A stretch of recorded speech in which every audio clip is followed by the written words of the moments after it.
So I want to go straight to the point. Last Monday, I got into New York. From the airport, I took a taxi to my hotel in Times Square.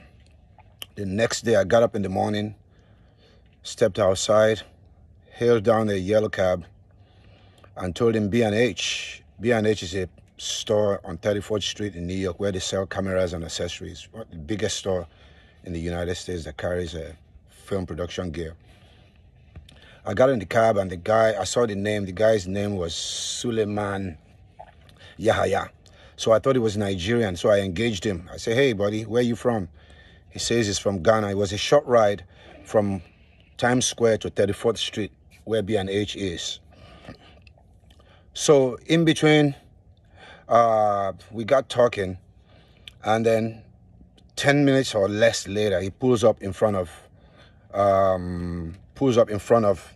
B&H. Meanwhile, while sitting in the cab talking to him, my daughter sent me a picture of my granddaughter. So I was just admiring her, and he says $10, and I had my phone in my hand. So to pay him, I sat my phone down next to me in the cab. I put my hand in my jacket, got out my wallet, and I gave him $20 because he said it was $10, and he gave me $10 back, and I alighted from the cab straight into B&H. Forgot my phone on the cab seat. So I go in the store, and my salesman, we get talking. I wanted to check out with my staff in Nigeria. There's a specific camera to buy. So I reached in my pocket. I couldn't find my phone. Immediately, my mind cast back to when I left it in the cab. So the guys in the store, they try to be helpful. They called New York Transit Authority. They asked me some questions.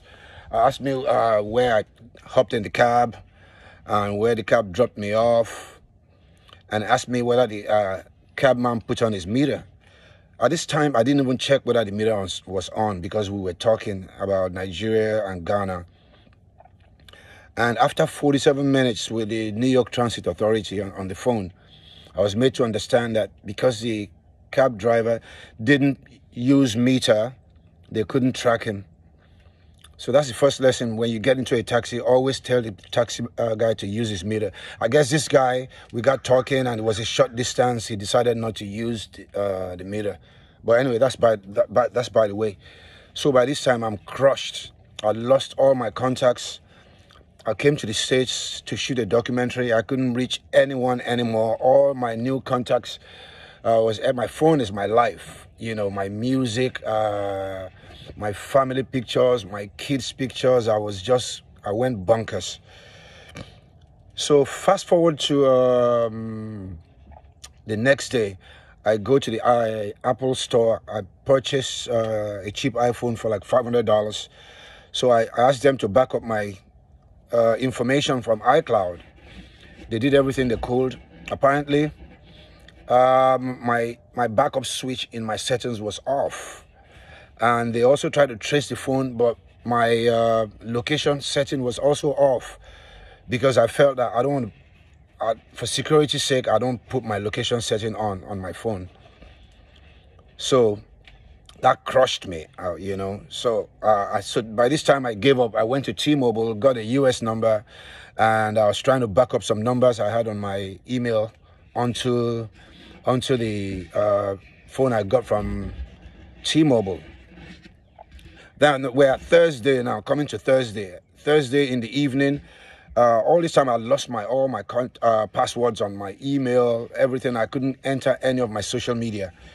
By Thursday, 7 o'clock in the evening, I decided to use my computer history to back up my site visitations. And I was able to access Instagram from there because I backed up my search history. So I went into my DM. I got a message from a friend of mine in Nigeria, Asha Gangali, that somebody sent him a text message, a WhatsApp message to tell whoever owns this phone that they left it in the cab and it had been found. So when I got that, I was so happy. I hit the woman up, and we got talking. She said she saw the car, my phone, and on the taxi seat, and she made me understand that she'd lost the phone before, and she was determined, and somebody rescued her, and she was determined to get this phone back to the hands of the owner. So she said she'd been with the phone. This was Tuesday when I lost the phone. She said she'd had the phone for 2 days, but she didn't know what to do. She was contemplating. She just brought the phone out and guessed my password to get into my phone. My password is one of those simple numbers. She just tried it, boom, boom, boom, boom, and my phone opened up. And what she did was she sent a WhatsApp message to the last person I chatted with on my WhatsApp, who was Asha Gangali, who sent me her number. So I hit her up, and she told me where she lived. I went there. She said she'd left it at reception, but she hadn't. She asked me to go back to my hotel, and I should send the phone to me. So this is like 8 o'clock last week Thursday, 8 p.m. So about 10 o'clock at night, I get a call from the hotel reception that there's an Uber guy outside for me. So I step down on the elevator. I meet up with the guy, and he hands me an envelope. So I asked him how much was the Uber. He said $47. So I'm trying to pay him. He says no, the lady's already paid for the Uber ride. So that's my experience, man. So I leave it to you all to make whatever you want of this experience.